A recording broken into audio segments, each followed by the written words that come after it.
Përshëndetje jemi, që përshëndes unë Mimoza Elezi dhe jam përsëri këtu me ju duke shpalosur dhe duke lexuar përkthimet që janë bërë nga arkivat turke, nga arkivat osmane dhe që i përkasin Sanxhakut të Dukagjinit. Këto regjistrime janë regjistrimet osmane fiskale administrative, të cilat kanë mbajtur regjistrime të rregullta mbi përbërjen e fshatrave shqiptare, mbi strukturën e asaj kohe, mbi ekonominë e asaj kohe. Në këto defter, siç e kanë përsëritur edhe në programet e mëparshme, shikojmë fshatrat shqiptare, përbërjen e fshatrave shqiptare, emrat e kryefamiljarëve të asaj kohe, sepse regjistroheshin vetëm kryefamiljarët. Dhe këtu ajo që vëmë re janë emrat e asaj kohe, ku sipas komenteve të shumta që shikoj edhe nga programet e mëparshme që kanë bërë, shumë veta thonë, po këto nuk që e kanë shqiptar, po këto që e kanë slav, po këto pas kanë emra slav. Pra, shqiptarët në ato kohë ishin ortodoks, pra ishin të krishterë, nuk i përkasnin fesë islame. Dhe ato mbanim emrat e tyre, ato emra që ne shikojmë në këto regjistra, në këto regjistrime dhe në këto shkrime, nuk janë slav, nuk janë serb, as nuk i përkasin slavëve, por janë emra të shqiptarëve, të krajinave, të zonave të veriut, të Shqipërisë së sotme, të veriut të Shqipërisë së sotme, një të Kosovës dhe një pjesë të Malit të Zi, se në regjistrin e Sanxhakut të Dukagjinit përfshihen regjistrime të fshatrave dhe të krajinave të Shqipërisë së veriut, të Shqipërisë së veriut të sotshëm, të Kosovës dhe një pjesë të Malit të Zi. Dhe këtu shikojmë regjistrime të cilat janë përkthyer. Këto regjistrime gjenden në arkivat turke, në arkivat e Cumhurbaşkanlığës, pra të presidencës, të kryeministrisë së Turqisë. Dhe mbi këto dokumente kanë bërë kërkime disa historianë, si historianët turk, si historianët shqiptar dhe ballkanik. Dhe disa nga këto dokumente janë përmbledhur dhe janë shfaqur dhe janë përkthyer, të cilat unë sot po mundohem t'i shfaq me ju. Gjithashtu ne këtu shikojmë përbërjen e fshatrave shqiptar, emrat e kryefamiljarëve të shqiptarëve. Pra, këto regjistrime si të Sanxhakut të Dukagjinit, si të Sanxhakut të defterit të Arvanidit, janë regjistrime mbi trojet shqiptare, mbi fshatrat shqiptare, mbi popullsinë shqiptare.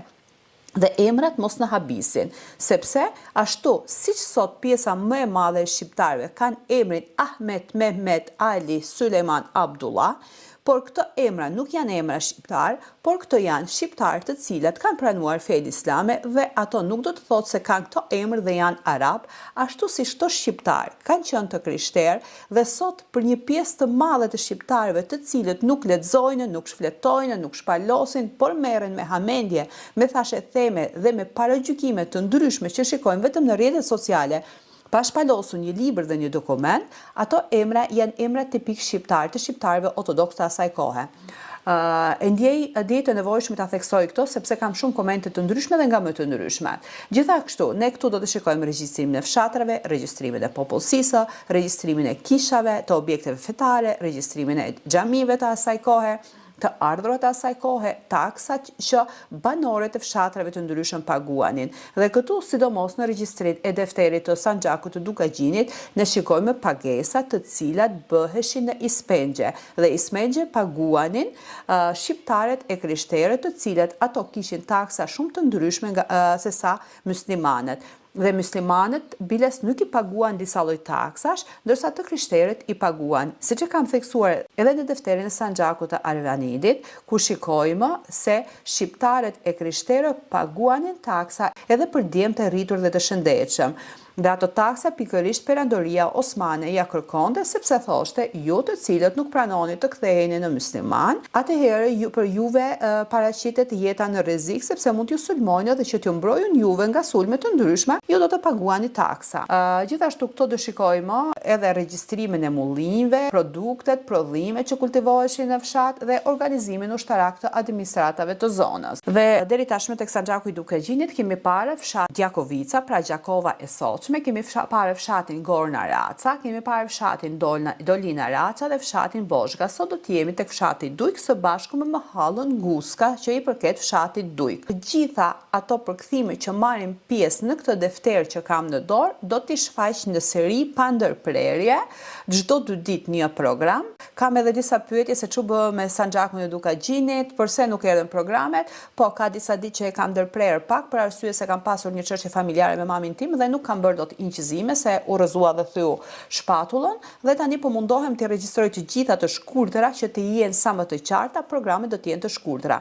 Pra do të fillojmë me fshatin Dujk, do të shikojmë emrat e banorëve të fshatit Dujk dhe të mahallës së tij dhe do të shikojmë gjithashtu të ardhurat e tyre dhe taksa që ato paguanin dhe kultivimet që bëheshin në fshatin Dujk dhe kështu me radhë dhe të vi deri në fund të programit duke i shfaqur të gjitha programet dhe përsëri do të vazhdoj me sanxhakun e defterit të Arvanidit sepse ajo është më i gjerë, por nuk do të ngelet me kaq sepse po mundohem të përvetësoj të gjitha dokumentet që janë përkthyer nga osmanishtja në turqishte dhe unë mundohem duke i shfaqur këto dokumente origjinale siç janë këtu, duke i përkthyer në shqip dhe duke i shfaqur me ju, kjo është qëllimi që të njohim sa më mirë trojën shqiptare dhe të kemi sa më tepër informacion për popullsinë shqiptare të asaj kohe kush ishim dhe kush jemi sot, pra se kemi një ndryshim shumë të madh. Pra vazhdojmë me fshatin Dujk dhe me mahallën e tij që është mahalla Guska. Sot vazhdojmë me regjistrin e sanxhakut të Dukagjinit dhe jemi me fshatin Dujk, tek fshati Dujk.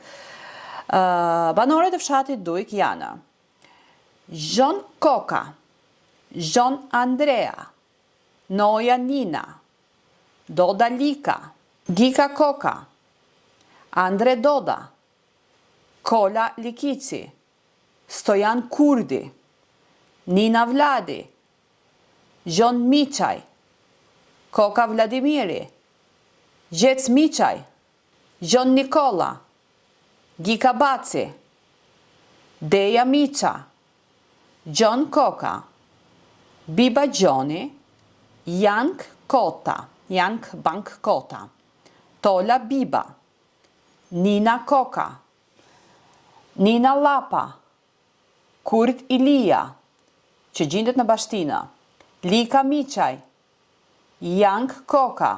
Pra, këtu poshtë kemi Jank Bank Koka, edhe këtu kemi Jank Bank Koka, por e kemi të shënuar me më. Pra, kjo është Jank Bank Koka, këtu është beqar, se shënohet me më, ai tjetër nuk është shënuar, është i martuar, pra janë emra të ngjashëm, por nuk është i njëjti person.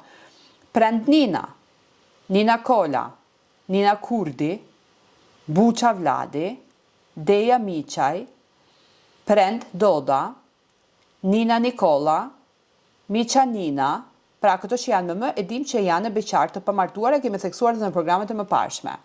Ilia Kurdi, Prand Deja, Lika Koka, Zhon Biba, Gika Biba, Gika Andrea, Laça Nina, Lika Ilia, Mark Gjoni, Deja Doda, Bard Nina, Gjec Tola, Deja Vladi, Bac Gjoni, Nina Koka, Gika Doda, Bac Nikola, Dogda Gika, i falur, një person i falur, Nina Todori, Deja Koka, Kurd Nina në Bashtinë, Nina Biba, Ibrahim Abdullahu në Bashtinë, Kurd Biba në Bashtinë te Koka e Jovanit. Jemi në faqen 174. Stefa Petri, Zhon Lika, Stefa Papa, Nina Stepa, Andrea Lika, Lika Stefa, Gika Koka. Këtu theksohet që këtu në Bashtinë kishim 4 muslimane, pra 4 familje muslimane, kur më sipër në lexuam vetëm një, po mund tjetë edhe ky Kurd Nina, apo Nina Kurdi si që ishin, sepse Kurd nuk ka të bëjmë ne, dhe besoj që këtu shënohet janë 4 Bashtine, 4 familje muslimane, por ne me emër pam vetëm një, do të thotë që edhe dikush tjetër ka kaluar në fenë muslimane, pa akoma nuk ka ndryshuar emrin. Totalisht në këtë fshat gjindeshin 44 shtëpi, ku kishim 16 beqar dhe një person ishte i falur siç e pa më sipër. Po përsëri të lidhur dhe të mvarur nga fshati Dujk, vazhdojmë me mahallën Guska dhe shikojmë se sa banor kishte mahalla Guska dhe çfarë emrash përmbanin. Andrea Nina, Gac Papa, Papa Koka, Noja Nina, Bac Tola, Koka Vasa, Koka Nue, Kola Andrea, Pal Gaci, Tola Gjini, Koka Doçi, Lika Noja, Nina Lapa, Nue Koka, Nina Marku, Zhon Koka, Andre Peça, Zhin Doçi, Koka Baci, Nue koka dhe gjithashtu këtu theksohet që bashtina e nuas në duart e gjon kokës dhe tola gjinit. Pra, totalisht, kjo mahalle kishte 15 shtëpi dhe 6 beqar. Tani të shikojmë të ardhurat e përgjithshme të fshatit Dujk, çfarë kultivohej në fshatin Dujk dhe sa taksa paguanin banorët e krishterë të këtij fshati dhe të mahallës. Të ardhurat dhe ispengjet, pra ispengje ishin taksa që paguanin të krishterët. Taksat e çiftit, pra çifti, kur martohej, paguante taksa dhe këto ishin 88. Taksa e rajave ishte 2000 akçe. Taksat e grurit për 15 bara 750 akçe. Taksat e elbit për 10 bara elb 300 akçe.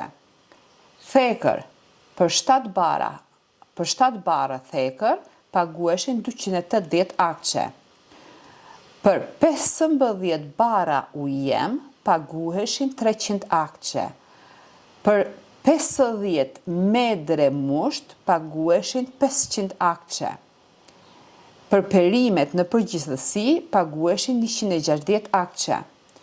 E 10 e lirit ishte 40 akçe. E 10 e bletëve ishte 50 akçe. Taksa e barit ishte 400 akçe. Bidati i derrave, pra taksat e derrave, ishin 15 akçe. Është haram të hajmë derrin, por është sevap të marrim lekun, taksat e derrit. Taksa e govatës, 30 akçe. E 10 e shishrave, 25 akçe. Vlera e kashtës, edhe për barin e thatë, edhe për kashtën e thatë, paguhen 22 akçe. Taksa e martesës dhe të tjera ishte 40 akçe.